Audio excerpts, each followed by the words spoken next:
Hello, we're at JDD 2016 in Krakow, an amazing Java and everything else related conference, and I'm here with a great, amazing speaker from Norway, who was the author of one of the top-rated Java Zone talks about Hibernate. Christin, can you introduce yourself?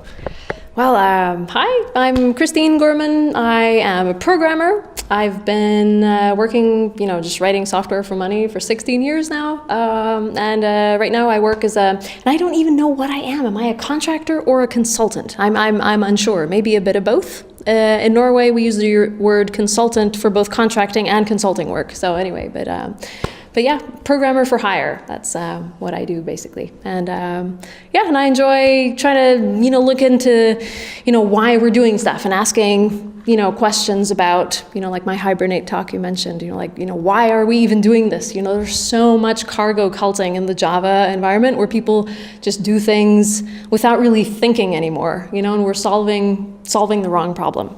So are we working in a fashion-driven industry?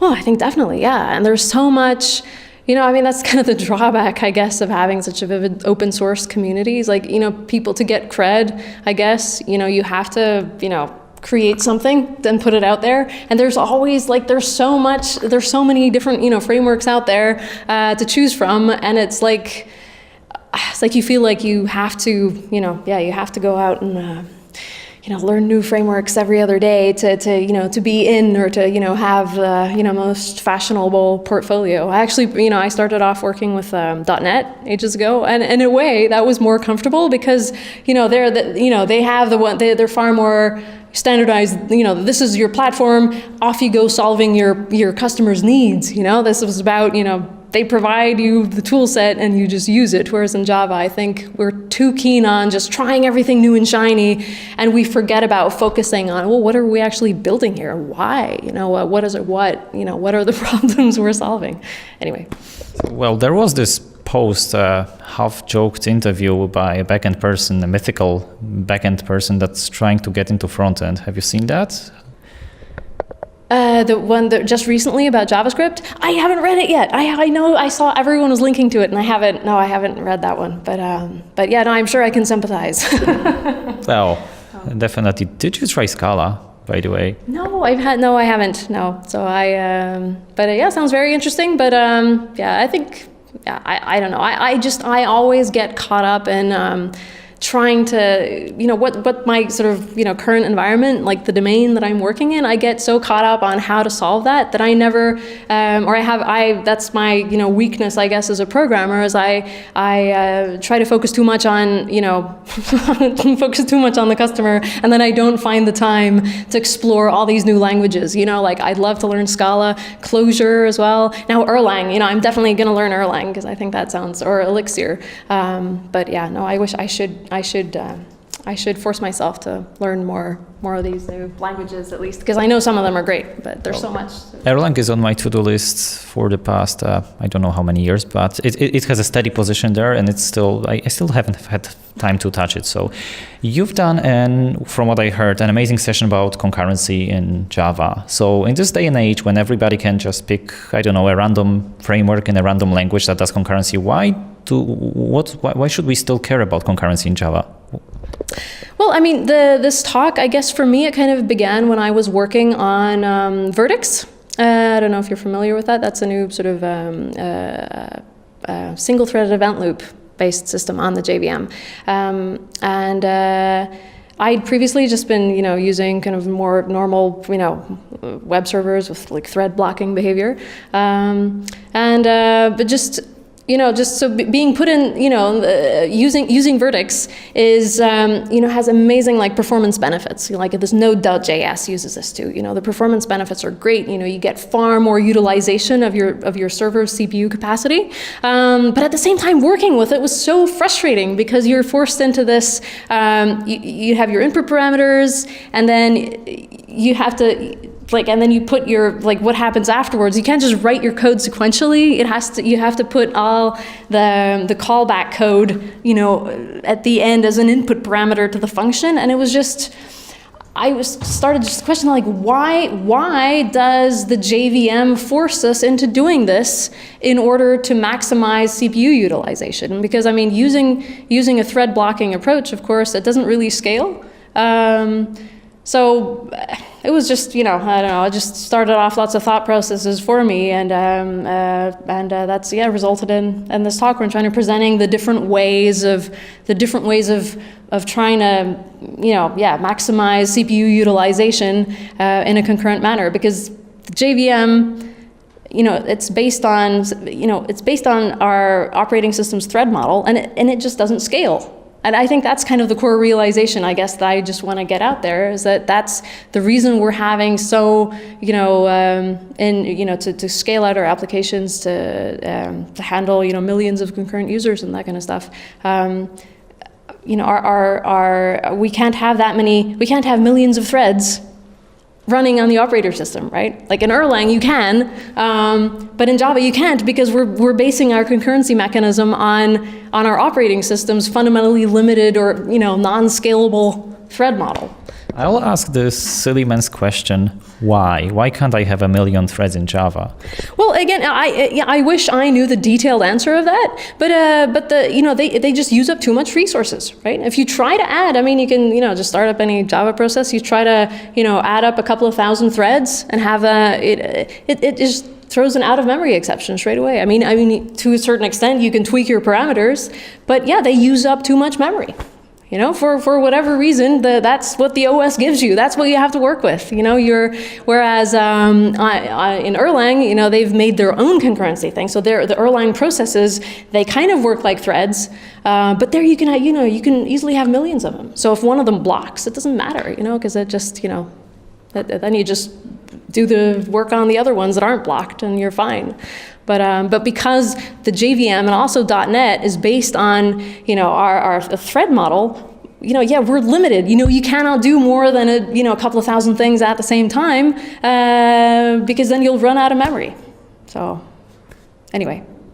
Good. So I don't feel I'm making sense here, but anyway, I just find that this, in this day and age when we're doing more and more distributed, scalable, sort of big, web-based solutions, we have to be able to handle, our systems very often do need to handle lots of concurrent operations, and just realizing that. The JVM being, the basic concurrency mechanism provided to us isn't actually, meant for that, is at least a realization that I had to come to on my own. So hopefully my presentation will put this a bit clearer than I'm doing in this interview. So if I have to do concurrency right now on the JVM, you're saying that I basically shouldn't do it, and I should let the library or something else do it, even if that means my code will be looking slightly funny because everything will have to sit in a callback. Well, no, I'm saying if you have like a web server, for instance, and you need to do lots of you need to handle lots of simultaneous requests, for instance, then yeah, you can roll your own if you want to, but like Vertex is a good solution for doing that. You can use like Akka has good like streaming support for handling stuff. But I mean the frameworks available in the Java environment, they do add a lot of complexity, and I think if you move on to something like Go or Erlang, a lot of that complexity is or the problems that the Java frameworks are providing, or that the Java frameworks are solving, don't even exist in that platform. So, or on the Erlang platform or in Go, and just being aware of that, I think, is at least useful. So at least if you're starting a new project and you need to scale out and you have lots of concurrency needs, maybe you should go for like Elixir, which is based on the Erlang VM, for instance. But yeah. I'm a huge fan of Akka personally. It's I find it great with all my evening side projects. For example, something to do with a lot of IOs are usually based around that, because you get to play with how threads and disk IO operations behave, and then see how much goes concurrently, and then see what difference does it make. But it's fun, but it requires a different way of thinking, because again, callbacks or messages being sent and not worrying about the state, not thinking in a sequential way requires a change. And it's a funny or interesting thing, because a lot of people in here, they are still a little bit uncertain about the whole Scala, this whole Scala thing, the ACK as a solution to their concurrency problem, because, well, they are used to doing things in a normal way. What would you tell them to change their mind, or to actually encourage them to tip their feet into the water and then go full depth into the new world of concurrency? Yeah, what to do? I mean, just first thing, jump in, and, I think there's so much, so often these things are presented as this is like really concurrency is so hard and you need to be the super ninja to even try. And just look at, find some good tutorials, jump in, try to write your own code. Don't be scared, don't be scared of trying new things, and again, just remember that the way you're used to solving stuff might be, just opening your mind up to the possibility that, maybe the problems you're used to solving don't even exist if you think differently. And how to do that will depend from person to person, I guess. But jump in, I guess. Start writing code. It's not that hard to do. You just have to find the time for it. No, it's good that you mentioned with other approaches, certain problems do not exist. And you did mention Erlang, you did mention Go. Huge fan of Go. I have no idea about Erlang still, as we both are guilty of not having learned it. But there are very useful things out there. What is to you currently the great thing, the great interesting thing happening in computer science? The most interesting thing in computing science, from a programming point of view, well, I mean, to me personally, it is this move from when we standardized on the JVM and .NET and whatever. I mean, software was stuff that was written, it was put on a CD and installed on your computer and run there. And I think that's again why we don't have good support for things like concurrency. But now we are seeing more and more of things are running in the cloud, where everything's being distributed. We're far more kind of just distributed coding. And I think things like we really need to look into, I shouldn't be saying this for a Java conference, but other platforms like Erlang, maybe Java could do some more work reintroducing green threads or whatever, but we really need to start having, having a programming environment that is optimized for this new kind of environment. Because at present, all of this, work we have to do with non-blocking operations and this complexity we're adding in order to support this, scalable, distributed systems. It's, and I think, we're solving the wrong problem. So for me, I mean, the interesting things is that, things like Elixir, which again runs on the Erlang VM, are being more and more popular. Because that is, it is solving the right problems. It's providing an environment that lets us, focus more on the user's needs and the business needs. And I don't know if we're going to be seeing stuff like that coming in future versions of the JVM, but that would be, to me, that would be awesome. And we already had green threads at some point, but it was dropped.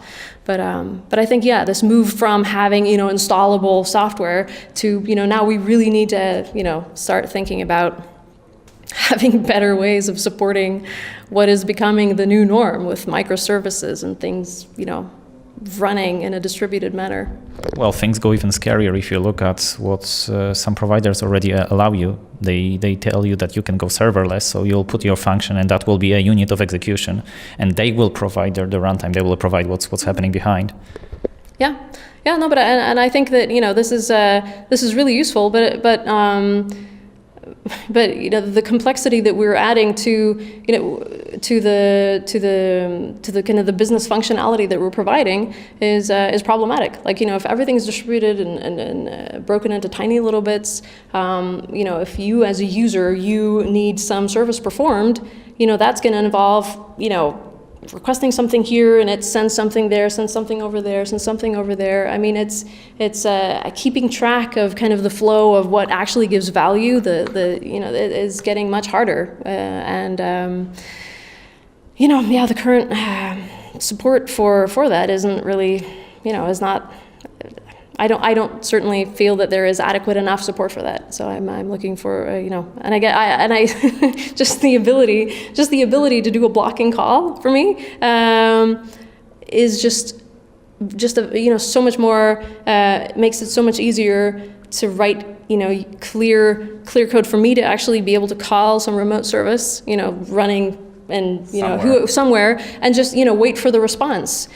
It would enable you to write much more easy to read, easy to reason about code, and but then we need to have like a framework that supports that allows me to do that blocking call. And at the moment if everything's just sending a message on a queue and then everything's disconnected, it makes the value flow very hard to reason about. And if something breaks in the middle, how do you even know what went wrong? So I think we could try to counter that and make a Java monolithic service framework. I think we can code that later today. That should work. One service to rule them all. Having a bit of monolith. I mean, that's a very with microservices being so popular. I'm really pleased to hear that there was I forget his name, did a great talk on what what a microservice architecture does to your team structuring, and he's saying that if you have a small team, go for the monolith, because it's much easier to manage, much easier to reason about, but if you have lots of people and lots of, then that's not an option anymore. But yeah, by all means, I mean, monolithic services are in very many respects the way to go, even though they're not fashionable. But I think even in a distributed environment, just being able to actually, handle communication and to be able to call a particular service and wait for the response to come back would actually will make a lot of coding simpler to reason about.